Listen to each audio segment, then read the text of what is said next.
Welcome to our channel. ఈరోజు ప్రాబబిలిటీలో coin నాణ్యానికి సంబంధించినటువంటి ప్రశ్నలు పైన చర్చిద్దాం. అదేవిధంగా ప్రాబబిలిటీలో కొన్ని జనరల్ క్వశ్చన్స్ కూడా అడుగుతూ ఉంటాడు. ఆ జనరల్ క్వశ్చన్స్ పైన కూడా ఏ రకంగా అడగడం జరిగింది ప్రీవియస్ క్వశ్చన్ పేపర్లో, వాటిపైన కూడా చర్చిద్దాం. ప్రాబబిలిటీలో ఈరోజు టాపిక్ వచ్చేసి మనకు నాణెములు మరియు జనరల్ టాపిక్స్. ముందుగా నాణెం గురించి మనం చర్చిద్దాం.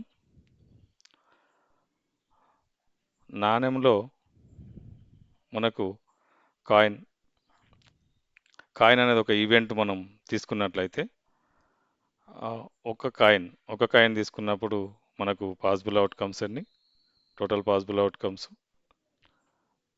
2 నాణ్యాలు తీసుకున్నప్పుడు ఎన్ని, 3 నాణ్యాలు తీసుకున్నప్పుడు ఎన్ని, ఇట్లా ఒకసారి మనం అబ్జర్వ్ చేసినట్లయితే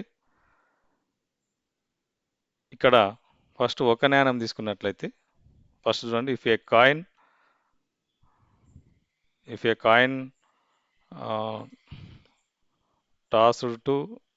tossed once, then the total possible outcomes are 2. So coin మనం టాస్ చేసినప్పుడు టోటల్ పాసిబుల్ అవుట్కమ్స్ ఎన్ని, 2 వస్తాయి. అవి హెడ్, టేలు ఇక్కడ మనకు చూపించడం జరిగింది, హెడ్, టేలు. సో నెక్స్ట్ మనకు ఇక్కడ 2 కాయిన్స్ ఒక నాణ్యాన్ని ఎగరవేసినప్పుడు మనకు వస్తున్నటువంటి మొత్తం పర్యవసానాల సంఖ్య 2. ఇక్కడ సెకండ్ ఇంట్రడక్షన్లో if 2 coins tossed at a time then the total possible outcomes are 4, 2 square.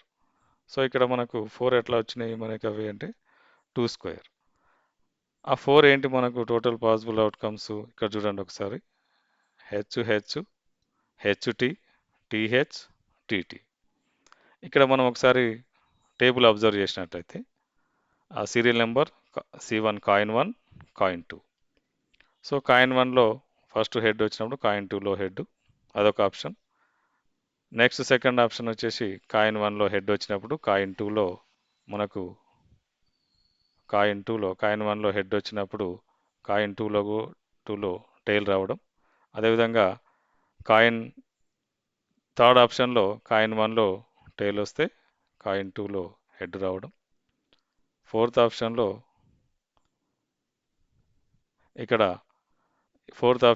Tea వచ్చేసి ఇక్కడ కూడా మనకు టీ వస్తుంది, హెచ్ రాదు, టీటీ వస్తుంది. సో ఇక్కడ పైన ఉన్నటువంటి ఆప్షన్స్ మనం ఒకసారి చూసుకున్నట్లయితే టీటీ అది. సో ఇక్కడ ఇది మనకున్నటువంటి ఆప్షన్స్. ఇది 2 కాయిన్స్ అంటే 2 నాణ్యాలు ఎగరవేసినప్పుడు వచ్చినటువంటి మొత్తం పర్యవసానాల సంఖ్య 4. అవి HH, HT, TH, TT. So మరి 3 నాణ్యములు ఎగరేసినప్పుడు if 3 coins tossed at a time then the total possible outcomes are, total possible outcomes ఎన్ని వచ్చేసినాయి మనకి, ఇక్కడ 8 వచ్చేసినాయి. అంటే 8 2 క్యూబ్. ఇక్కడ ఒకసారి మనం చూసినట్లయితే 8 ఆప్షన్స్ మనకి ఇవ్వడం జరిగింది. 8 ఆప్షన్స్లో కాయిన్ 1, కాయిన్ 2, కాయిన్ 3 కాయిన్స్ కాబట్టి. సో ఇక్కడ ఒకటి మనం అబ్జర్వ్ చేయాలి, పాచిక సందర్భంలో కూడా 2 పాచికలను ఒకేసారి దొర్లించగా లేదా ఒక పాచికను 2 సార్లు దొర్లించగా అనే దానికి సేమ్ ఒకటే పాసిబుల్ అవుట్కమ్స్ వస్తాయి, టోటల్ పాసిబుల్ అవుట్కమ్స్ సమానంగా వస్తాయి. అది ఒకటే క్వశ్చన్ కింద ట్రీట్ చేయాలి. ఇక్కడ కూడా if 3 coins tossed at a time అన్నారు, or if a coin tossed 3 times అన్నా మనకి ఇవే ఆప్షన్స్గా మనం చూజ్ చేసుకోవాలి. ఇక్కడ చూడండి హెచ్ ఆప్షన్స్ మనకు ఇవి వచ్చేసినాయి. ఇక్కడ ఎట్లా వస్తే మనకు ఆప్షన్స్ 8 ఆప్షన్స్ వచ్చేసినాయి. 8 అనేది ఏంటి, మనకు ఇంతకుముందు మనం కాయిన్ పాచికకైతే ఏ రకంగా అయితే మనం 6 ఆప్షన్స్ ఉంటాయి కాబట్టి 6 ఆప్షన్స్లో ఒక పాచిక వేసినప్పుడు 6 పవర్ 1 అని అట్లా మనం రాసుకున్నాం. 6 2 కాయిన్స్ వస్తే 2 పాచికలు వచ్చినప్పుడు 36 అని రాసుకున్నాం. ఇక్కడ కూడా కాయిన్స్ వచ్చినప్పుడు ఒక కాయిన్ ఎగరవేసినప్పుడు 2 పవర్ 1 అంటే 2 వస్తుంది. అంటే కాయిన్కి 2 ఆప్షన్స్ ఉంటాయి మనకు. కాబట్టి అది బేస్లో రాస్తాం. ఎన్ని కాయిన్స్ ఉన్నాయి అనేది మనం పైన రాస్తాం 2 పవర్ 1. నెక్స్ట్ 2 కాయిన్స్ ఉన్నప్పుడు 2 స్క్వేర్ 4 వస్తుంది. 3 కాయిన్స్ ఉన్నప్పుడు 2 క్యూబ్ 8 వస్తుంది. ఇక్కడ జనరల్గా నెంబర్ ఆఫ్ కాయిన్స్ 100 కాయిన్స్ అన్నాడు అనుకోండి. 100 కాయిన్స్ అన్నప్పుడు total possible outcomes how many total possible outcomes అని అడిగే అవకాశం ఉంది. So 2 power 100. ఇట్లా మనం కాయిన్ కానీ పాచికకు కానీ రాసుకోవడానికి అవకాశం ఉంటుంది టోటల్ పాసిబుల్ అవుట్కమ్స్. ఇక్కడ మనకు ఈ కాయిన్కు రాసే ప్రాసెస్ ఒకసారి చూసినట్లయితే ఇక్కడ చూడండి 4 హెడ్స్ రాసినాం ఫస్ట్ ఆప్షన్లో, 4 టైల్స్ రాసినాం. ఇక్కడ వచ్చేసి 2 heads 2 tails, 2 heads 2 tiles. Third ఆప్షన్లో హెడ్ టైలు హెడ్ టైలు హెడ్ టైలు హెడ్ టైలు. అంటే ఇక్కడ మనకు కన్ఫ్యూజ్ కాకుండా ఏ ఆప్షన్ రాయలేదు ఏ ఆప్షన్ రాసినామని కన్ఫ్యూజ్ కాకుండా ఉండడానికి ఇట్లా కాయిన్ 1 కింద 4 రాసుకున్నాం, 8 వచ్చే ఆప్షన్స్. ఒకవేళ మనకు 4 కాయిన్స్ అనుకోండి, 4 కాయిన్స్ అన్నప్పుడు ఎంత వస్తే మనకు 2 పవర్ 4 కాయిన్స్ వచ్చినప్పుడు 2 పవర్ 4 వస్తుంది. అంటే 16 ఆప్షన్స్ ఉంటాయి. 16 ఆప్షన్స్ ఉన్నప్పుడు మనం ఏం రాస్తాం? కాయిన్ 1 రాస్తాం, కాయిన్ 2 రాస్తాం, కాయిన్ 3 రాస్తాం, కాయిన్ 4 రాస్తాం. కాయిన్ 1లో 16లో 8 హెడ్స్ 8 టైల్స్ రాసేస్తాం సీక్వెన్స్లో. కాయిన్ 2లో 4 హెడ్స్ 4 టూస్ ఆఫ్ రాసుకోవాలి. 4 హెడ్స్ 4 టీస్, మళ్ళీ 4 హెడ్స్ 4 టీస్ రాసుకోవాలి టైల్స్. అదేవిధంగా కాయిన్ 3లో 2 హెడ్స్ 2 టైల్స్ 2 హెడ్స్ 2 టైల్స్ రాసుకుంటాం. కాయిన్ 4లో హెడ్ టైల్ రాసుకుంటాం. సో ఇది మనం ఇంతకుముందు ఒకసారి కాయిన్ 2 కాయిన్స్ అప్పుడు కూడా చూడండి ఇక్కడ 2 హెడ్స్ వచ్చినాయి. కాయిన్ 1 కింద 2 హెడ్స్ 2 టైల్స్. నెక్స్ట్ కాయిన్ 2 కింద హెడ్ టైల్ వచ్చింది. సో ఇట్లా మనం కాయిన్స్ ఇచ్చినప్పుడు వాటి యొక్క ఆప్షన్స్ ఎట్లా రాసుకోవాలి అనేది కూడా ఒక ప్రాసెస్ ఇది. సో ఇక్కడ మనకు క్వశ్చన్స్ ఏ రకంగా అడుగుతాడు, మరి క్వశ్చన్స్ అడిగినప్పుడు నాణ్యంపై క్వశ్చన్స్ అడిగే సందర్భాలు ఎట్లుంటాయి అనేది ఒకసారి చూసినట్లయితే క్వశ్చన్లోకి వెళ్ళినప్పుడు ఇక్కడ చూడండి ఒకసారి. If three coins tossed at a time, then the probability of getting at least 2 heads అన్నాడు. అట్లీస్ట్ 2 హెడ్స్ అంటే కనీసం 2 బొమ్మలు రావాలి. 3 కాయిన్స్ మనం టాస్ చేసినప్పుడు మనకు ఫేవరబుల్గా కనీసం 2 బొమ్మలు రావడానికి సంభావ్యతను కనుక్కోవాలి. ప్రాబిలిటీ. సో మనకు P of E is equal to మనకు తెలుసు probability formula, only single formula, number of favourable outcomes by total possible outcomes. ఇది ఫార్ములా మనకు. సో ఇక్కడ ఇవి 3 కాయిన్స్ అంటుంది కాబట్టి 3 కాయిన్స్ అన్నప్పుడు 2 క్యూబ్ గుర్తుపెట్టుకోవాలి. 2 క్యూబ్ అంటే మనకు 8 వచ్చేస్తుంది. డినామినేటర్లో 8. ఇది కంపల్సరీగా 3 కాయిన్స్ అన్నప్పుడు. 3 కాయిన్స్ అన్నా లేకపోతే 1 కాయిన్ టాస్డ్ 3 టైమ్స్ అన్నా సేమ్ 8 వస్తుంది. 8 డినామినేటర్లు రాసుకొని ఇప్పుడు ఫేవరబుల్ ఏంటి మనకు? కనీసం 2 బొమ్మలు అంటే అట్లీస్ట్ 2 హెడ్స్.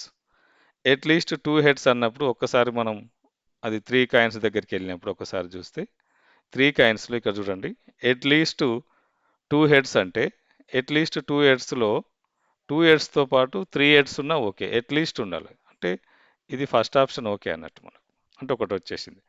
సెకండ్ ఆప్షన్లో 2 హెడ్స్ ఉన్నాయి. అట్లీస్ట్ 2 హెడ్స్ అన్నప్పుడు 2 హెడ్స్ ఉన్నా ఓకే, 2 హెడ్స్ కంటే ఎక్కువ ఉన్నా ఓకే. సో ఇక్కడ కూడా 2 హెడ్స్ వచ్చినాయి. థర్డ్ ఆప్షన్ కూడా ఓకే అవుతుంది, మనకు ఫేవరబులే. ఫోర్త్ ఆప్షన్ మనకు ఫేవరబుల్ కాదు, ఎందుకంటే అక్కడ 2 టైల్స్ ఉన్నాయి, 1 హెడ్ ఉంది. సో ఇక్కడ 2 హెడ్స్ ఉన్నాయి కాబట్టి ఇది కూడా మనకు ఫేవరబులే. నెక్స్ట్ ఎక్కడ మనకి ఇక 2 హెడ్స్ లేవు, ఇక్కడ ఒక హెడ్ ఉంది, ఇక్కడ కూడా ఒకటే ఉంది. థర్డ్ ఆప్షన్ లాస్ట్ ఆప్షన్లో నో హెడ్సే లేవు, అన్ని టైల్సే. కాబట్టి మనకి ఇప్పుడు ఇక్కడ వచ్చినటువంటి ఫేవరబుల్ 4 వచ్చినాయి చూడండి. 4 ఫేవరబుల్ అవుట్కమ్స్ అన్నట్టు. 4 ఫేవరబుల్ అవుట్కమ్స్లో మనకి ఏంటి వచ్చినాయి? మనకు హెచ్ ఒకటి వచ్చింది, హెచ్ టీ ఒకటి వచ్చింది. నెక్స్ట్ హెచ్ టి హెచ్ ఒకటి వచ్చింది, టి హెచ్ హెచ్ ఒకటి వచ్చింది. ఇవి మనకు 4 ఫేవరబుల్ అవుట్కమ్స్ కాబట్టి మనం న్యూమరేటర్లో 4 రాసేస్తాం. సో 4/8 అంటే మనకు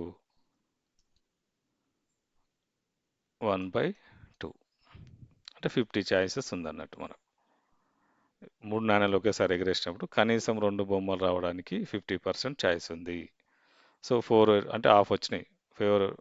total possible outcomes 8, favourable outcomes 4 కాబట్టి హాఫ్ ఛాన్స్ ఉందన్నట్టు, మన 50% ఛాయిస్ ఉంది. నెక్స్ట్ క్వశ్చన్లోకి మనం వెళ్ళినట్టయితే ఇక్కడ ఒకసారి మనం గమనించినట్లయితే కనీసం 2 బొమ్మలు అన్నాడు ఇక్కడ. సో కనీసం 2 బొమ్మలు అన్నప్పుడు ఇది ఆన్సర్ వస్తుంది మనకు. ఇక్కడ కనీసం 2 బొమ్మలు అనకుండా మనకు ఓన్లీ 2 హెడ్స్ అంటాడు. ఒకసారి దీనికి ఇక్కడ ఎందుకు చెప్తున్నానంటే దీనికి డిఫరెన్స్ మనం అబ్జర్వ్ చేయాలి. ఓన్లీ 2 హెడ్స్ అన్నదానికి అట్లీస్ట్ 2 హెడ్స్ అంటే ఇక్కడ 2 బొమ్మలు మాత్రమే, మనకు 2 బొమ్మలు మాత్రమే.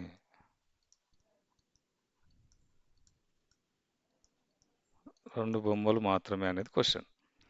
ఇక్కడ ఇచ్చిన క్వశ్చన్లోనేమో కనీసం 2 బొమ్మలు అన్నాడు. ఇట్లా అడిగినప్పుడు 2 ఒకటే కాదు, ఒకటి గమనించాలి మనం. ఓన్లీ 2 హెడ్స్ అన్నప్పుడు ఓన్లీ 2 హెడ్స్ అంటే 2 హెడ్సే ఉండాలి. అట్లీస్ట్ 2 హెడ్స్ అన్నప్పుడు 2 హెడ్స్తో పాటు మోర్ దెన్ 2 ఉన్న మనం ఫేవరబుల్గానే తీసుకుంటాం. ఓన్లీ 2 హెడ్స్ అన్నప్పుడు ఓన్లీ 2 హెడ్స్ ఎన్ని వచ్చినాయి మనకి? ఇంతకుముందు 3 హెడ్స్ వచ్చింది, ఒకటి ఆప్షన్ తీసేస్తే హెచ్, ఇక్కడ మనకు హెచ్ టి హెచ్ ఒకటి ఉంది ఓన్లీ 2 హెడ్స్లో, హెచ్హెచ్టి ఒకటి ఉంది, టిహెచ్హెచ్ ఒకటి ఉంది. ఇంతకుముందు మనం అట్లీస్ట్ 2 హెడ్స్ దగ్గర వీటితో పాటు 3 హెడ్స్ ఉన్నది కూడా కన్సిడర్ చేసుకొని ఫేవరబుల్గా రాసుకున్నాం. కానీ ఇక్కడ ఇది ఫేవరబుల్ కాదు, మనకు 3 హెడ్స్ వచ్చినప్పుడు ఫేవరబుల్ కాదు, ఓన్లీ 2 హెడ్సే అంటుండు, కండిషన్ ఇచ్చింది కాబట్టి ఓన్లీ 2 హెడ్స్ ఉన్నది మాత్రమే తీసుకుంటాం కాబట్టి మనకు డినామినేటర్లో 8 వస్తుంది, న్యూమరేటర్లో 3 వస్తుంది.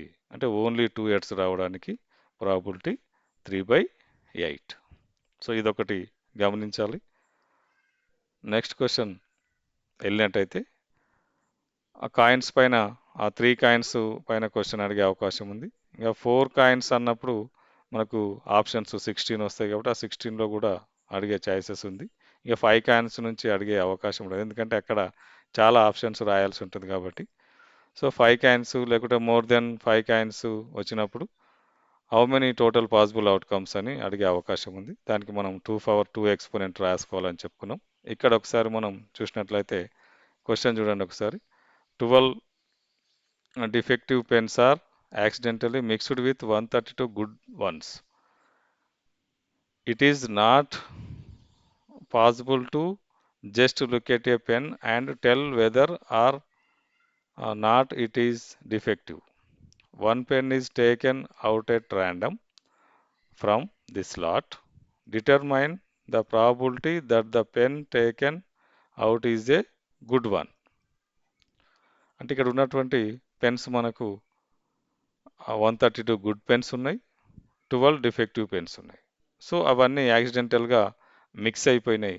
మనం అందులోంచి ఒక పెన్ ర్యాండమ్గా తీసుకున్నప్పుడు వీ కెనాట్ ఐడెంటిఫై, మనం ఐడెంటిఫై చేయలేం which is good, which is defective pen, which is not good.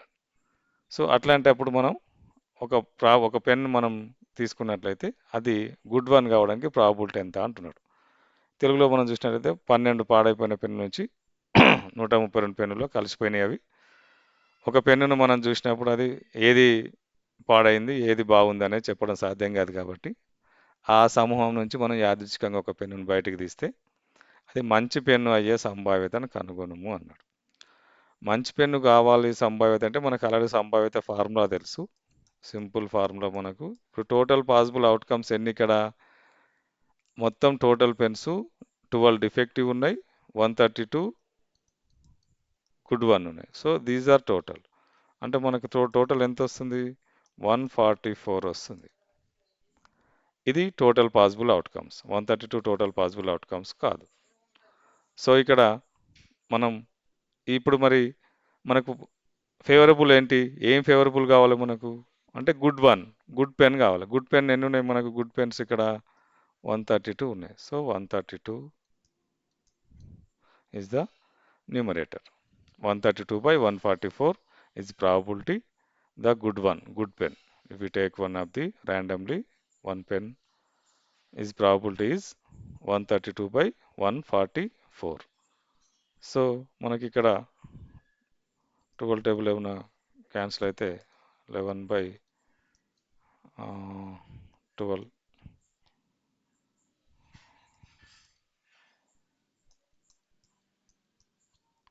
11 by 12 is the probability a good one కావడానికి. ఇప్పుడు ఇక్కడే క్వశ్చన్ మళ్ళీ మనకు బ్యాడ్ పెన్ అని అడిగినప్పుడు మనకు 12 by 144 వస్తుంది, 1 by 12 వస్తుంది. మళ్ళీ రెండు మనం కాంప్లిమెంటరీ ఈవెంట్స్ కాబట్టి రెండింటిని యాడ్ చేస్తే మనకు 1 వస్తుంది. గుడ్ వన్, బ్యాడ్ వన్ రెండే ఉన్నాయి మనకి ఇందులో కాబట్టి good one probability, bad one probability, మనం బ్యాడ్ పెన్ ప్రాబిలిటీ రెండు యాడ్ చేసినట్టయితే 1 వస్తుంది. So these are complementary events అంటాం. ఏవైతే మనం ప్రాబిలిటీలో ఉన్నటువంటి రెండు ఆప్షన్స్ తీసుకొని వాటిని మనం యాడ్ చేస్తే మనకు 1 వస్తే దాన్ని కాంప్లిమెంటరీ ఈవెంట్స్ అంటారు. ఇక్కడ గుడ్ పెన్ రావడానికి ప్రాబిలిటీ, బ్యాడ్ పెన్ రావడానికి, నాట్ గుడ్ పెన్ రావడానికి ప్రాబిలిటీ రెండు యాడ్ చేస్తే 1 వచ్చింది కాబట్టి these are complementary events. So ఇది ఒక జనరల్ క్వశ్చన్. నెక్స్ట్ మనం క్వశ్చన్కి వెళ్ళినట్టయితే ఇది ప్రీవియస్ ఇయర్లో అడిగినటువంటి క్వశ్చన్ ఇది. ఇది కూడా జనరల్ క్వశ్చనే. సో ప్రాబిలిటీలో జనరల్గా ఇట్లా అడిగే ఏదైనా క్వశ్చన్ అడిగే అవకాశం ఉంది. ఏ బ్యాగ్ కంటైన్స్ చూడండి ఇక్కడ ఎన్ని ఉన్నాయి పెన్స్ అనేది ఒకసారి మనం అబ్జర్వ్ చేసినట్టయితే బాల్స్ అన్నాడు, నాట్ పెన్స్. సో ఇక్కడ ఏ bag contains 10 yellow, 15 blue, 20 red and 25 green balls. A ball is picked out without looking into it. Probability of getting a ball that is neither yellow nor blue.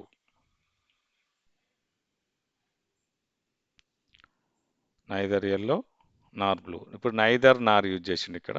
So English word neither నార్ అంటే ఏందనేది కూడా మనకు తెలుసు. Neither నార్ అంటే ఏది అవసరం లేదని అర్థం మనకి ఇక్కడ. ఇక్కడ తెలుగులో ఇచ్చిందంటే పసుపు లేదా నీలం రంగు బంతి కాకుండా ఉండే సంభావ్యత కావాలి మనకు. సంచిలో 10 పసుపు ఉన్నాయి, 15 నీలం ఉన్నాయి, 20 ఎరుపు ఉన్నాయి, 25 ఆకుపచ్చ ఉన్నాయి. అందులోంచి ఒక బంతిని తీసినప్పుడు అది పసుపు బంతి కాకుండా ఉండాలి, నీలం బంతి కాకుండా ఉండాలి. సో ఇప్పుడు మనకు టోటల్ పాసిబుల్ అవుట్కమ్స్ సంచిలో బ్యాగ్లో ఎన్ని బాల్స్ ఉన్నాయి అనేది మనం యాడ్ చేసుకుంటాం. 25 total 45, 50, 60, 70. So total possible outcomes మనకు P of E is equal to 70 is the total possible outcomes. So మన ఫేవరబుల్ అవుట్కమ్స్ ఎన్ని? ఫేవరబుల్ అవుట్కమ్స్ అంటే నీలం బంతి రంగు, the ball is neither yellow Nar blue. Yellow ఎన్ని ఉన్నాయి? ఎల్లో 10 ఉన్నాయి. బ్లూ ఎన్ని ఉన్నాయి? 15 ఉన్నాయి. ఇవి కావద్దు అంటే ఏవి అవసరం మరి మనకు? ఫేవరబుల్ ఏంటి? ఎరుపు ఓకే, గ్రీన్ కూడా okay, red okay, green okay. Red green ఎన్ని ఉన్నాయి? 45 ఉన్నాయి. So 45 is the our favourable outcomes. అనుకూల పర్యవసానాలు 45, మొత్తం పర్యవసానాలు 70. ఇప్పుడు ఇక్కడ మనకు క్యాన్సలైజేషన్లో 5 9 జా 5 14 జా so 9/14 hour final answer.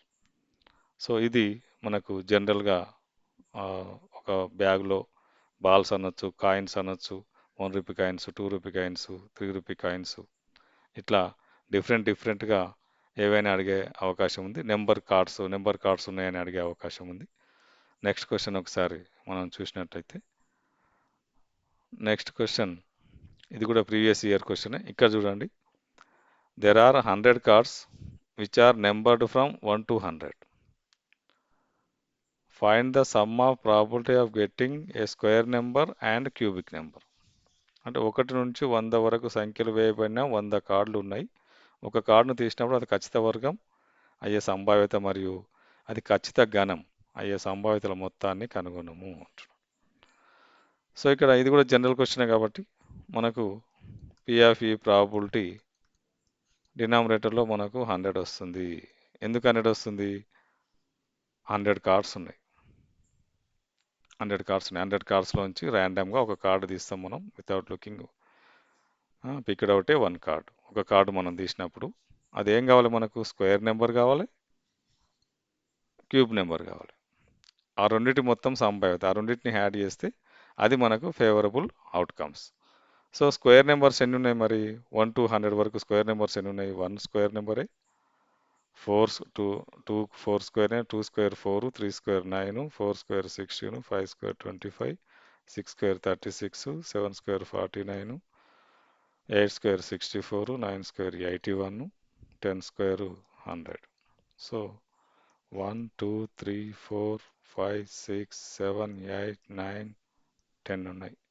So 10 square numbers ఉన్నాయి. 10 స్క్వేర్ నెంబర్తో పాటు క్యూబిక్ నెంబర్స్ను కూడా మనం యాడ్ చేయాలి. క్యూబిక్ నెంబర్స్ ఎన్ని ఉంటాయి మరి? 1 క్యూబ్ అంటే 1, 2 cube 8, 3 cube 27, 4 cube 64, so 5 cube 125 వస్తుంది కాబట్టి మనం 5 క్యూబ్ మనం కన్సిడర్ చేయం. ఎందుకంటే అక్కడ 125 కార్డ్ లేదు, 100 వరకే ఉన్న కార్డ్స్ ఉన్నాయి కాబట్టి this is not applicable. So how many cubic numbers from 1 to 100? So 64 cubic numbers ఉన్నాయి కాబట్టి 4 రాస్తాం ఇక్కడ మనం. 14/100. సో ఇది సింప్లిఫికేషన్లో 7/50 రావచ్చు. మనకు ఆప్షన్స్లో ఇంకా దీన్ని మనం 14/100 కాబట్టి ఇక్కడ మనము 0.14 అని కూడా మనకు ఆప్షన్స్లో ఉండే అవకాశం ఉంది. 7/50 ఉండొచ్చు లేదా 0.14 అనే ఉండే అవకాశం ఉంది. సో ఇక్కడ మనం కాయిన్స్కి సంబంధించినటువంటి క్వశ్చన్స్, అదేవిధంగా జనరల్ క్వశ్చన్స్ మనం చూడడం జరిగింది.